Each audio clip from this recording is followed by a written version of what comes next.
Hai teman-teman semua. Kita mau menyapa kalian yang selalu setia untuk mengikuti ibadah, juga untuk teman-teman yang baru pertama kali join bareng kita. Welcome to ibadah online khusus pelajar Radiance.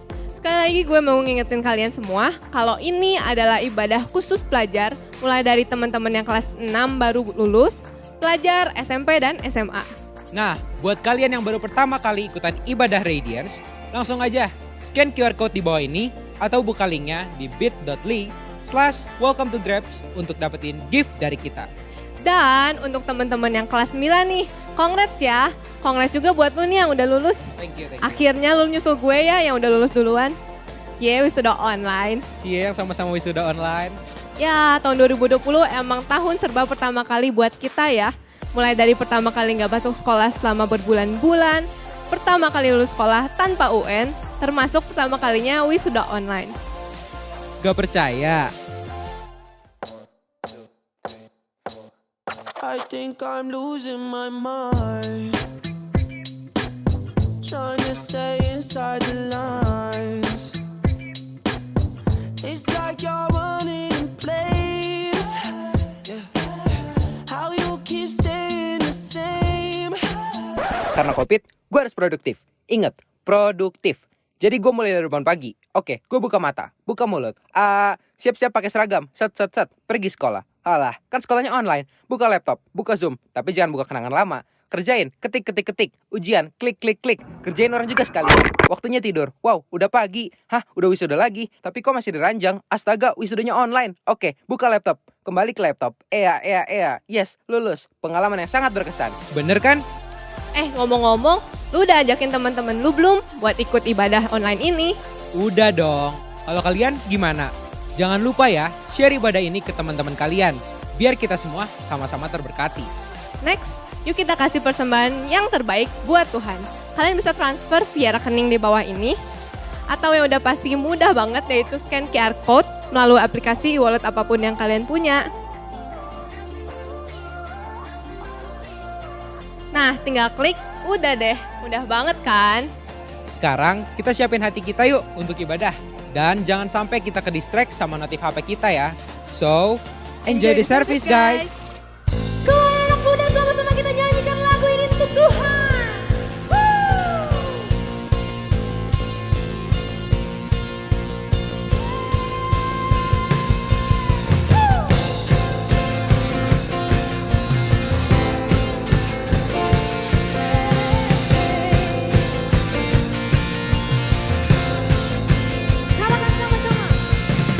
Dalamnya samudra, lebih dalam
suara-suara yang beriak buat Tuhan Yesus. Lebih semangat lagi, come on. Kami bersyukur Tuhan untuk kehadiran-Mu Tuhan di dalam hidup setiap kami Bapa. Kami percaya Tuhan dimanapun kami berada Kau ada bersama kami. Sama-sama kita naikkan syukur kita untuk Tuhan.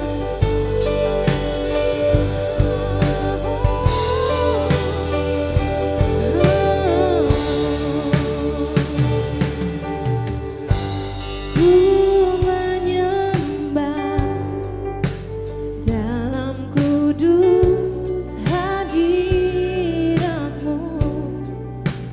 hampiri kata kasih karunia-Mu Bapa.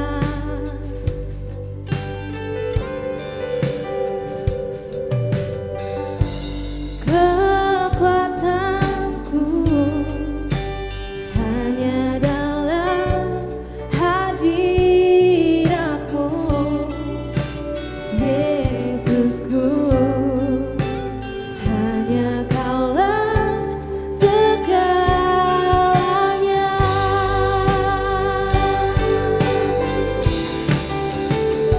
Ku yakin Kau hadir di sini, ku rasakan kuasa yang tak terbatas. Ku yakin Kau nyata di sini, kemenangan terjadi di sini. Ku yakin Kau hadir di sini, ku rasakan kuasa yang tak terbatas. Ku yakin Kau nyata di sini, kemenangan terjadi di sini. Setiap jiwaku memuji-Mu, sungguh besar Kau Yesusku. Setiap hatiku menyembah-Mu, Kau besar, Kau besar, Kau besar, Kau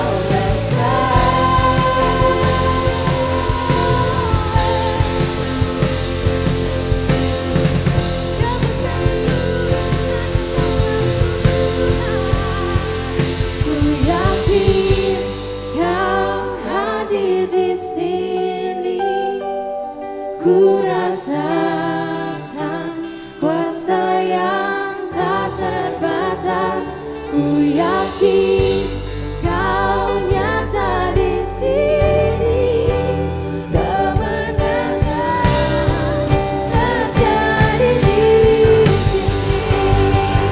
Ku yakin Kau hadir di sini, ku rasakan kuasa yang tak terbatas. Ku yakin Kau nyata di sini, kemenangan terjadi di sini. Kesembuhan terjadi di sini. Katakan kelepasan, terjadi di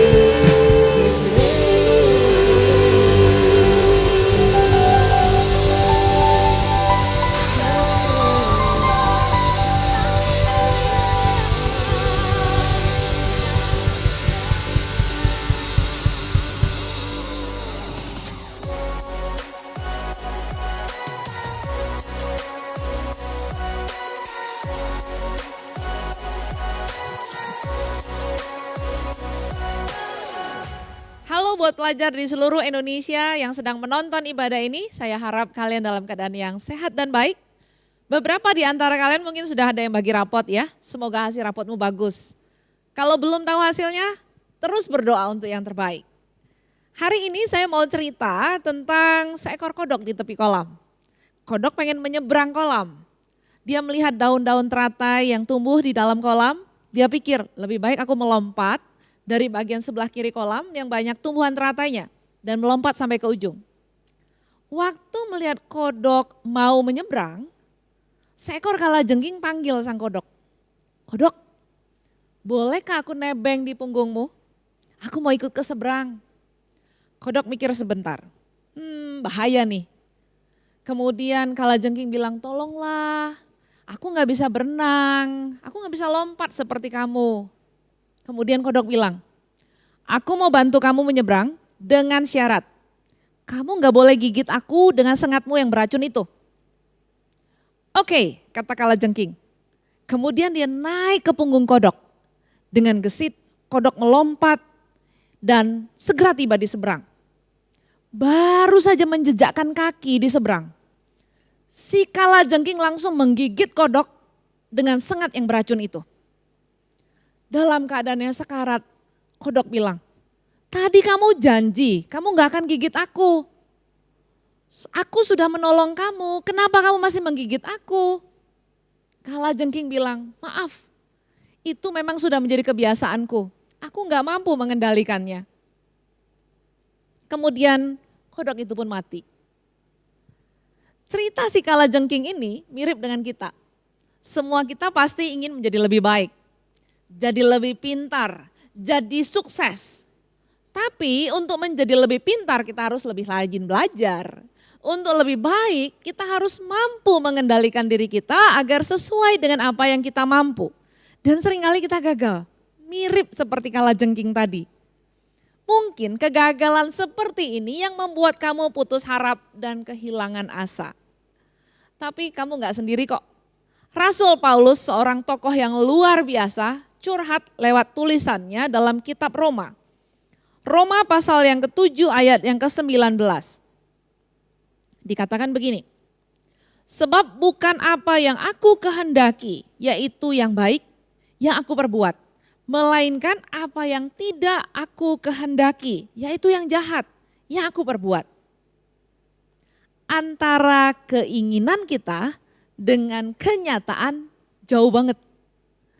Kita perlu menyadari bahwa keinginan yang baik datang dari Tuhan.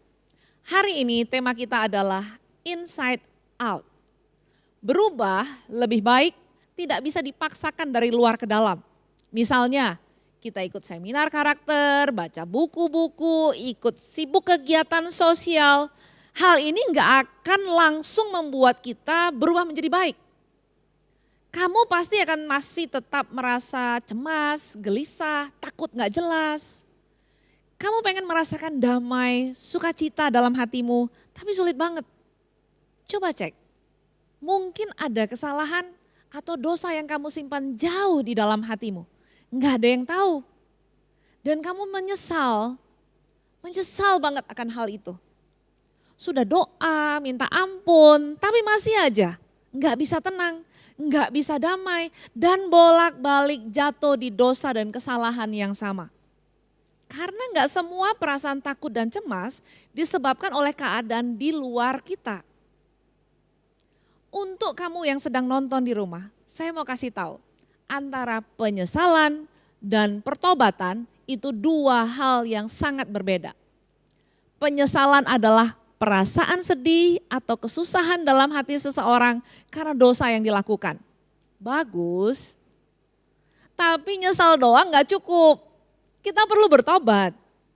Pertobatan adalah menyesali kesalahan-kesalahan pada masa lampau, gak cukup cuma menyesal, tapi juga disertai dengan komitmen. Komitmen untuk berubah menjadi lebih baik. Kalau selama ini misalnya berjalannya ke arah sebelah kiri. Setelah bertobat, kita berjalan mengarah ke sebelah kanan. Masalah lainnya sangat sulit untuk mengubah kebiasaan. Seperti kebiasaan menyontek, biasa bohong. Tahu nggak? Kebiasaan bohong itu berseri lagi. Pengen berubah, cuma sampai kepengen doang. Nah, tapi hari ini ada anugerah yang besar yang Tuhan mau berikan kepada kita, yaitu anugerah untuk menjadi anak Allah. Caranya yaitu jika kita percaya kepada Yesus bahwa Dia adalah Tuhan dan Raja dalam kehidupan kita. Dalam kitab Yohanes pasal yang ketiga ayat 16 sampai 18. Dikatakan begini, ayat yang ke-16. Karena begitu besar kasih Allah akan dunia ini, sehingga Ia telah mengaruniakan anaknya yang tunggal, supaya setiap orang yang percaya kepadanya tidak binasa, melainkan beroleh hidup yang kekal. Ayat yang ke-17, sebab Allah mengutus anaknya ke dalam dunia, bukan untuk menghakimi dunia, melainkan untuk menyelamatkannya oleh Dia. 18. Barang siapa percaya kepadanya, ia tidak akan dihukum. Barang siapa tidak percaya, ia telah berada di bawah hukuman. Sebab ia tidak percaya dalam anak tunggal Allah. Jadi caranya sangat sederhana. Ayat 16 bilang, percaya saja kepada Yesus, kamu pasti mendapatkan hidup yang kekal. Ayat 18 pun dikatakan bahwa percaya kepada Yesus tidak akan dihukum. Dengan percaya kepada Yesus, kita bisa hidup di dalam damai, dalam sukacita, from inside out. Tapi yang sederhana ini sering sulit untuk dilakukan. Karena Yesus nggak kelihatan. Sadarilah, sesuatu yang tidak kelihatan jauh lebih kuat kemampuannya daripada yang kelihatan. Contoh seperti signal yang kamu tangkap di HP-mu atau wifi di rumahmu, nggak kelihatan. Tapi kalau ada gangguan, signal putus, wifi rusak, kamu nggak bisa dengar suara saya dan YouTube bisa mati. Dengan percaya kepada Yesus, Yesus akan memampukan kita untuk bebas dari ikatan dosa masa lalu. Kekuatan kita terletak pada Yesus. Yang membuat kita sering resah, takut gak jelas, gelisah, ada suara dalam diri kita yang sering menuduh kita dan menghakimi kita. Tapi tadi di ayat 17 dari Yohanes pasal yang ketiga katakan bahwa Yesus itu datang bukan untuk menghakimi kita, tapi untuk menyelamatkan kita. Hal yang perlu kita lakukan jika kita tahu bahwa kita jatuh dalam dosa, segera datang pada Yesus, bilang Tuhan Yesus ampuni aku. Dia dengan kasih-Nya yang besar, sangat sayang sama kita. Terimalah anugerah Tuhan yang besar bagi kamu. Kalau kamu pikir aku sudah bolak-balik jatuh dalam dosa yang sama, bolak-balik datang pada Yesus, apa Yesus enggak bosan? Yohanes 3 ayat 16 katakan, karena begitu besar kasih Allah akan dunia ini. Kasih-Nya besar untuk kamu dan untuk aku. Tuhan yang menciptakan kita, Dia juga yang tahu untuk membereskan hidup kita. Ini merupakan satu hal yang mendasar dalam iman kita. Mempercayai Tuhan dalam segala aspek hidup kita. Merupakan kekuatan untuk suatu perubahan kehidupan from inside out. Setelah kita menerima Yesus menjadi Tuhan dan Raja dalam hidup kita, maka izinkan Yesus untuk mengambil alih kehidupan kita. Biarkan Yesus mengendalikan seluruh kehidupan kita. Kita menjadi milik kepunyaan Allah. Maka DNA kekudusan dan kemuliaannya ditaruh dalam diri kita. Hal inilah yang membawa pembaharuan dalam diri kita. Makanya kalau kita lihat ada teman kita yang tadinya nakal banget kemudian berubah menjadi baik. Inilah pekerjaan roh Allah di dalam dirinya. Untuk kita anak-anak Allah, tentu Allah mau melihat pertumbuhan dalam kita. Sama seperti semua orang tua yang mau melihat anaknya bertumbuh sehat dan cerdas. Begitu juga Allah. Secara rohani, Tuhan mau kita bertumbuh dalam pengenalan akan Dia. Karena Tuhan sayang sama kita. Dia akan mengajar kita untuk mengenal Dia. Belajar untuk mengenali jalan-jalannya. Yang kayak apa? Misalnya kalau di rumah, orang tua akan mengajarkan anak-anaknya kalau makan jangan bunyi, enggak boleh berisik. Ini adalah tatanan dalam rumah. pada saat Tuhan mengajar kita, maka sifat-sifat Allah ditaruh dalam kita. Kebiasaan yang lama dibuang dan bertumbuh di dalam kebiasaan yang baru. Ada mungkin yang memikirkan bahwa kekristenan itu banyak nggak bolehnya, nggak boleh ini, nggak boleh itu. Siapa bilang? Ingat, waktu kita menerima Yesus, kita menerima anugerahnya dalam hidup kita, Tuhan tidak sedang memperbaiki kerusakan yang ada. Tapi Tuhan memberikan kehidupan yang baru kepada kita. Seperti jagung yang kemudian menjadi popcorn. Di dalam biji jagung terdapat potensi untuk menjadi popcorn yang enak banget ini. Jagung ini melalui proses dipanaskan hingga kelembapannya yang terdapat di permukaan biji jagung setelah proses pemanasan dan kemudian akan menjadi pecah. Dan kita dengar pop, pop. Waktu itu kita tahu bahwa permukaan biji jagung sudah pecah. Kalau saya analogikan, orang Kristen yang menjadikan Yesus menjadi Tuhan dan Raja sama seperti jagung yang pecah dan kemudian menjadi popcorn. Orang yang menerima Yesus juga mengalami breakthrough dalam kehidupannya. Hidup di dalam Yesus itu adalah hidup yang bebas dari dosa, merdeka dari ketakutan dan kekhawatiran. Karena terjadi breakthrough dalam hidup kita. Kita percaya bahwa hidup kita ini ada di dalam tangan Tuhan dan masa depan kita pasti ada di dalam jalan Tuhan. Waktu kita menjalani prosesnya sama seperti popcorn ini. Nggak kelihatan lagi bentuk lamanya, tapi kita tahu ini berasal dari jagung. Potensi maksimal dari jagung keluar setelah melewati proses dan kita nggak bilang lagi dia jagung, tapi kita bilang popcorn. Harganya lebih mahal, rasanya lebih enak daripada jagung.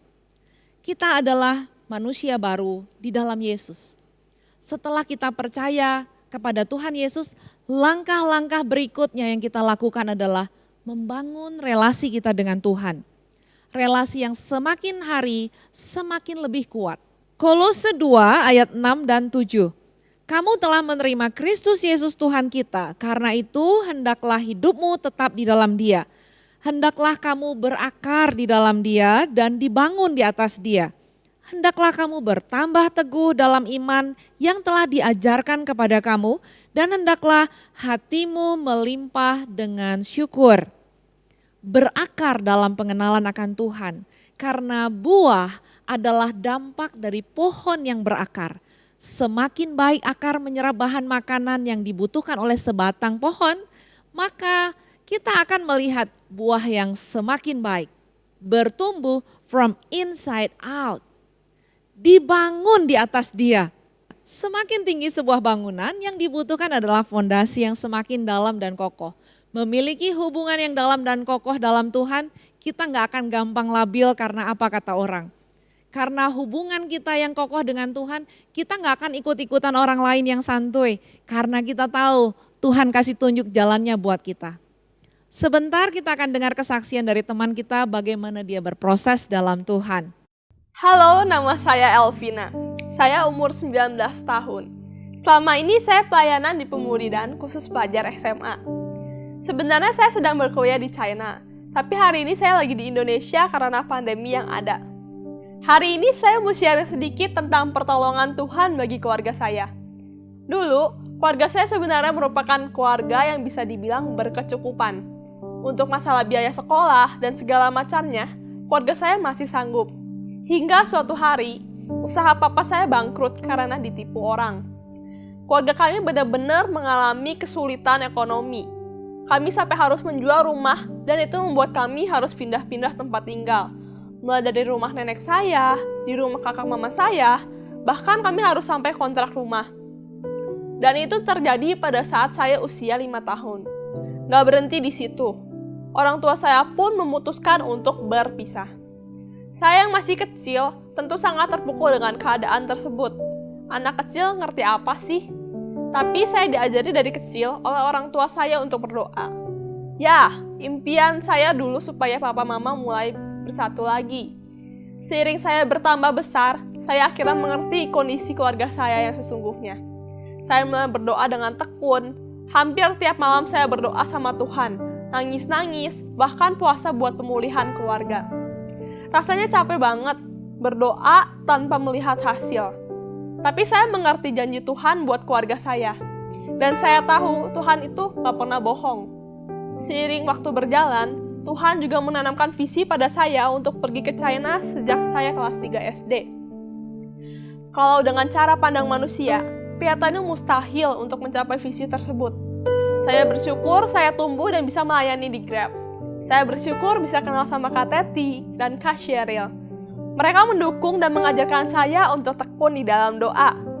Dalam setiap mentoring, saya selalu diingatkan untuk beriman dan berpegang pada janji Tuhan. Saya benar-benar menyerahkan kepada Tuhan apa yang Dia tanamkan dalam hati saya, untuk keluarga saya dan juga visi saya. Salah satu ayat yang menguatkan saya adalah di dalam Roma 10 ayat 11. Ayat yang menjadi ayat pegangan saya sampai saat ini. Isinya seperti ini. Barang siapa yang percaya kepada Dia tidak akan dipermalukan. Saya benar-benar pegang itu firman dan saya belajar menghidupinya dalam keseharian saya. Dengan tekun berdoa untuk keluarga saya, dan saya juga les bahasa Mandarin untuk mendukung visi saya tersebut. Yang bahkan waktu itu saya nggak yakin, tapi saya beriman aja, jalani saja dulu. 1 tahun berdoa, keluarga tidak berubah. 2 tahun, 3 tahun, bahkan 5 tahun, keadaan keluarga saya pun tetap sama. Sampai pada akhirnya, setelah hampir 12 tahun keluarga saya berpisah, pada saat saya umur 16 tahun, keluarga saya rujuk kembali. Sungguh benar-benar mujizat Tuhan terjadi dalam kehidupan keluarga saya. Tidak hanya itu, saat saya mau kuliah, saya diterima beasiswa untuk kuliah di China dan diberikan tempat tinggal selama 5 tahun. Tuhan bekerja dengan caranya yang ajaib. Saya benar-benar kagum sama Tuhan. Dia sungguh Allah yang setia dan gak pernah ingkar janji. Perlahan namun pasti, Dia terus membukakan pintu untuk saya. Setelah keluarga saya pulih, saya berdoa kepada Tuhan agar keluarga saya punya rumah sendiri. Saya mulai menulis doa tersebut di resolusi tahun 2018. Saya beriman, saya berdoa, bahkan kami sekeluarga mengadakan mesbah keluarga setiap malam. Kami benar-benar berdoa untuk punya rumah sendiri. Sampai di tahun lalu, saat saya masih kuliah di China, tiba-tiba keluarga saya menelpon saya. Tepat di bulan November 2019, Papa Mama saya bilang kalau keluarga kami akan membangun rumah. Ya, saya waktu itu kaget banget dan gak nyangka selama ini Tuhan benar-benar jawab apa yang keluarga kami butuhkan. Kami sekeluarga gak pernah menyangka bisa membeli dan bangun rumah di bulan November.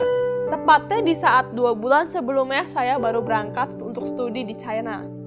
Bulan lalu tepatnya Mei 2020, rumah baru kami pun jadi. Rumah kami jadi saat pandemi ini mulai menyerang, saat ekonomi di mana-mana melemah, tapi saya bersyukur Tuhan tetap memberkati keluarga saya dengan caranya yang ajaib. Breakthrough terjadi. Saya belajar, kalau Tuhan sudah janji, gak ada yang bisa menghalangi Dia untuk menepati janjinya. Kita gak pernah tahu kapan dan bagaimana cara Tuhan menjawab doa kita. Tapi percayalah pada proses Tuhan membentuk ketekunan dalam diri kita. Tuhan pasti menjawab doa kita tepat pada waktunya. Percayalah bahwa mujizat Tuhan itu nyata. Tetap berpegang pada firman Tuhan dan tekunlah berdoa. Berdoa bukan karena mau berkatnya saja, tapi berdoa untuk membangun relasi sama Tuhan kita. God bless you all. Wow, Tuhan Yesus hidup. Tuhan Yesus peduli untuk kehidupan kita. Jalan Tuhan memang gak gampang, tapi Tuhan janji bahwa Dia akan menyertai kita dalam keadaan apapun. Artinya, penyertaan Tuhan sama seperti waktu kamu lagi belajar. Kamu didampingi oleh guru, sampai kamu mengerti pelajaran itu. Tuhan lebih dari guru itu. Dia akan mengajar, mendampingi, mengerti akan kelemahan kita. Hidup kita pasti aman di dalam Tuhan Yesus. Hari ini, kalau kamu mau hidup di dalam damai dan sukacita Tuhan, terima Yesus dalam hidupmu. Jadikan Yesus menjadi sahabatmu. Untuk kamu yang mau menerima Yesus menjadi Tuhan dan Raja, ikuti doa saya. Tuhan Yesus, hari ini aku menyerahkan hidupku ke dalam tangan-Mu. Ampuni aku Tuhan. Aku minta jadilah Tuhan dan Raja dalam hidupku. pimpin langkahku, ajari aku tiap-tiap hari. Aku mau hidup di dalam kebenaran-Mu dan melihat kemuliaan-Mu dinyatakan dalamku. Di dalam nama Yesus, amin. Kalau hari-hari ini ada di antara kalian yang sedang menonton ibadah ini, sedang bergumul, merasa minder dengan diri kalian, merasa tidak berharga, putus asa, seperti gak bisa melakukan apa-apa. Atau kamu kecewa karena apa yang terjadi di sekitarmu di luar dari kehendak-Mu. Saya akan berdoa buat kalian. Bapa yang baik, aku berdoa untuk setiap anak-anak-Mu Tuhan yang sedang bergumul dalam kehidupan mereka. Nyatakan diri-Mu Tuhan, hadirlah di rumah mereka, kuatkan yang lemah, pulihkan yang sedang luka dan kecewa. Bangkitkan iman mereka Tuhan, biar mereka boleh mengalami kemenangan-Mu, mereka boleh mengalami Tuhan yang nyata dalam kehidupan mereka. Dan kami boleh mendengarkan kesaksian yang indah bahwa Tuhan peduli akan kehidupan anak-anak-Mu. Jemaat Tuhan, terimalah berkat Tuhan. Biar penyertaan Tuhan ada dalam segala sesuatu yang kau kerjakan. Pertolongan-Mu datang dari Tuhan yang menjadikan langit bumi. Ia tidak akan pernah membiarkan kakimu goyah. Tuhanlah penjagamu yang memimpin, mengajar, menuntun engkau sampai engkau mengalami kemenangan daripada Tuhan. Tuhan menjaga engkau, memberkati engkau dari sekarang sampai selama-lamanya. Amin.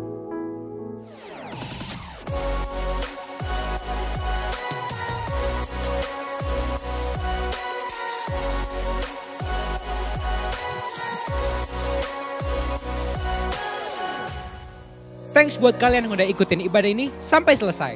Ingat ya guys, percaya kepada Tuhan Yesus membawa damai Dan sukacita dari dalam keluar.